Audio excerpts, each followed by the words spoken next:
एक गांव में औरतों की चोटी काटने की घटना होने लगी। जैसे ही रात होती, एक चुड़ैल अपने हाथ में खंजर लेकर आती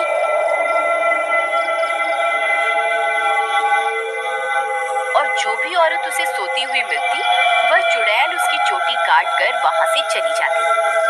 किसी को ये समझ नहीं आ रहा था कि ऐसा क्यों हो रहा है।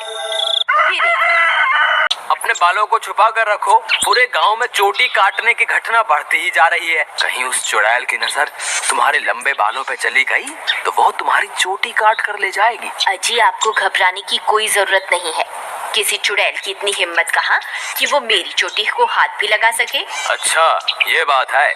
जैसी तुम्हारी मर्जी। मेरा काम था तुम्हें होशियार करना। अगर चोटी कट गई तो फिर मेरे पास रोते हुए मत आना।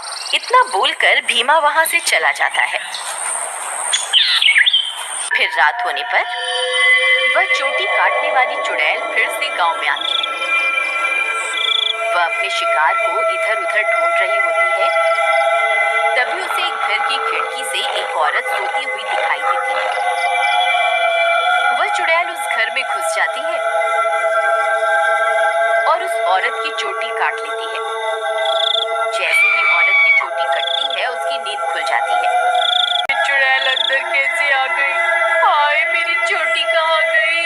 अरे मर गई रे, इसने तो मेरी चोटी काट ली। तभी वह चुड़ैल उसकी चोटी को लेकर वहां से उड़ जाती है।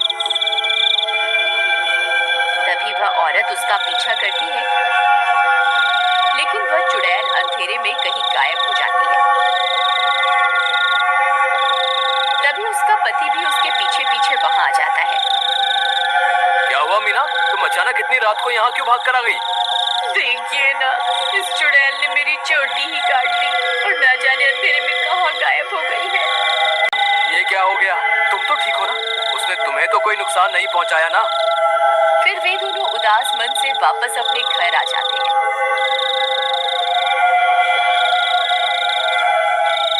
अगले दिन सुबह होने पर मीना की चोटी कटने की बात पूरे गांव में फैल जाती है। सब लोग उस चुड़ैल के बारे में बातें कर रहे होते हैं। फिर भीमा को अपनी पत्नी की फिक्र होती है, तो वह अपने घर की ओर चल देता है। घर पहुंचकर वह अपनी पत्नी के कमरे में जाता है तो देखता है कि उसकी पत्नी अपने बालों को संवार रही होती है। अरे सुमन, तुम्हें पता चला?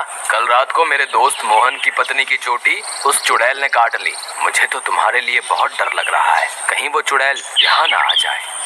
अजी, हमें घबराने की कोई जरूरत नहीं। आप डरिए मत, मुझे कुछ नहीं होगा। सुमन, तुम्हारे बाल तो दिन ब दिन लंबे ही होते जा रहे हैं। पहले तो ये इतनी तेजी से नहीं बढ़ रहे थे, ये अचानक से इन्हें क्या हो गया? अजी, मैं अब अपने बालों की कुछ ज्यादा ही देखभाल कर रही हूँ ना, इसलिए। ठीक है ठीक है, तुम अपना ख्याल रखा करो। मैं अपने दोस्त मोहन से मिलकर आता हूँ।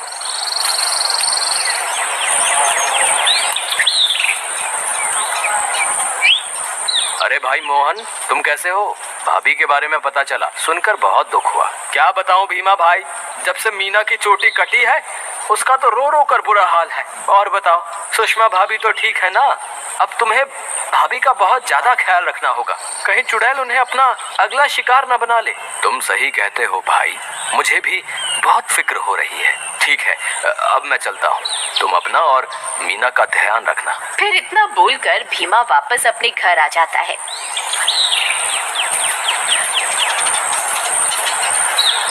रात होने पर भीमा सो रहा होता है। अचानक उसे चीख सुनाई देती है। उसकी नींद खुल जाती है। वह इधर उधर देखने लगता है। सुमन कमरे में नहीं होती। वह बहुत डर जाता है। सुमन, कहाँ हो तुम? सुमन, कहाँ हो तुम? अरे मैं तो लुट गई, बर्बाद हो गई। ये चुड़ैल तो मेरी चोटी काट कर ले गई। हाय, मैं तो लुट गई। अरे, ये किसकी आवाज है?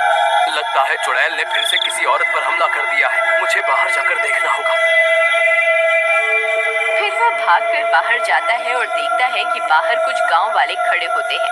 वह उनके पास जाता है। क्या हुआ भाई? ये चीख पुकार कैसी थी? क्या हुआ?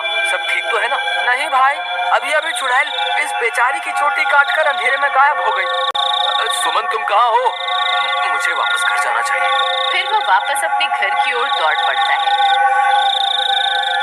जब वो घर पहुंचता है तो देखता है कि सुमन अपने बालों को सहला रही होती है। उसे देखकर हैरान हो जाता है। सुमन, तुम कहाँ चली गई थी? तुम्हें पता है अभी चुड़ैल ने फिर से किसी की चोटी काट ली। क्या तुम्हें बिल्कुल भी डर नहीं लग रहा? सुमन उसकी बातों को अनसुना कर देती है और खुशी खुशी अपने बालों को सहलाती रहती है। सुमन के बाल अब और भी लंबे हो चुके होते हैं। ये क्या सुमन, तुम्हारे बाल तो एक दिन में ही इतने लंबे हो गए, ये कैसे हो सकता है? भीमा सुमन के बाल देखकर घबरा जाता है। उसे समझ नहीं आता कि आखिर ये सब चल क्या रहा है। फिर अगले दिन सुमन के बालों की लंबाई की चर्चा पूरे गांव में फैल जाती है। सब लोग उसके बालों के बारे में बातें कर रहे होते हैं। अरे भाई, जब जब चुड़ैल किसी की चोटी काटती है तब तब भीमा की पत्नी के बालों की लंबाई बढ़ जाती है। मुझे तो लगता है भीमा की पत्नी ही चोटी काटने वाली चुड़ैल है। भीमा उन सारे गांव वालों की बातें सुन रहा होता है। उसे कुछ समझ नहीं आता कि वह अब क्या करे। फिर वह अपने दोस्त मोहन के पास मदद मांगने जाता है। मोहन भाई, मुझे लगता है सुमन ही चुड़ैल है जो गांव में सबकी चोटी काट रही है। तुम ऐसा क्यों कह रहे हो भाई? भाई, जब जब किसी की चोटी कटती है तब तब सुमन की बालों की लंबाई बढ़ जाती है। और कल जब चुड़ैल का हमला हुआ तब सुमन अपने बिस्तर पर भी नहीं थी, फिर अचानक पता नहीं कहां से आ गई। अगर ऐसा है तो हमें कुछ ना कुछ करना होगा। तुम आज रात को सोने का नाटक करना, फिर जैसे ही भाभी घर से निकले तुम उसका पीछा करना, तब दूध का दूध और पानी का पानी हो जाएगा। मोहन भाई, तुम भी मेरे साथ मेरे घर चलो, तुम वहीं छुप जाना, फिर हम इसे रंगे हाथों पकड़ेंगे। ठीक है, चलो फिर। फिर वे दोनों भीमा के घर आ जाते हैं और मोहन अलमारी के पीछे छुप जाता है। रात होने पर भीमा सोने का नाटक करता है। तभी सुमन उठती है और घर से बाहर निकल जाती है। भीमा भाई उठो, देखो भाभी घर से बाहर निकल गई है।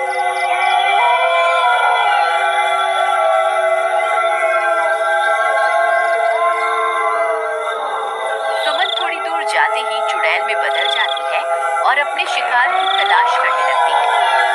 भीमा और मोहन की आंखें फटी की फटी रह जाती है। भीमा भाई, तुम्हारा शक सही निकला, तुम्हारी बीवी तो चुड़ैल निकली। मोहन भाई, अब क्या करें? ये जरूर अपने शिकार की तलाश में निकली होगी।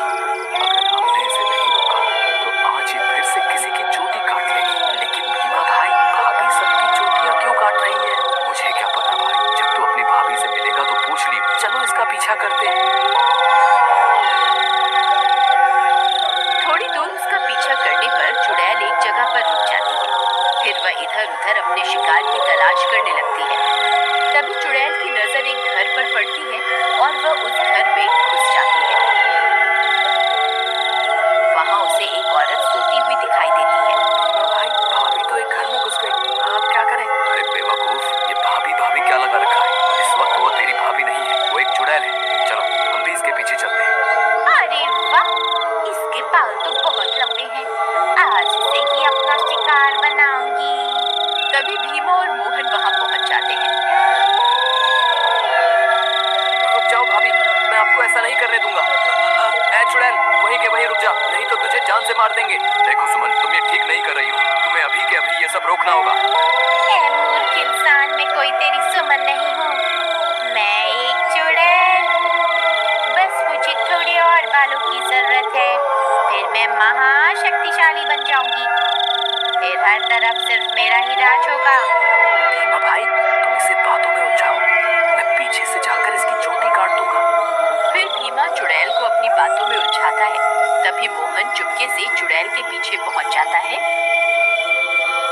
और उसकी चोटी काट देता है। अरे मर गई रे, ये तूने क्या कर दिया? मेरे सारे कराए पर पानी फेर दिया।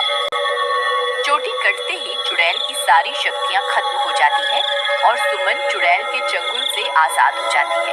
अरे भाभी, आप वापस आ गई? मोहन भैया, आपका बहुत बहुत धन्यवाद। आपकी वजह से मुझे इस चुड़ैल से मुक्ति मिल गई। भीमा भी अपनी पत्नी को वापस पाकर खुश हो जाता है और वे दोनों फिर से एक साथ रहने लगते हैं।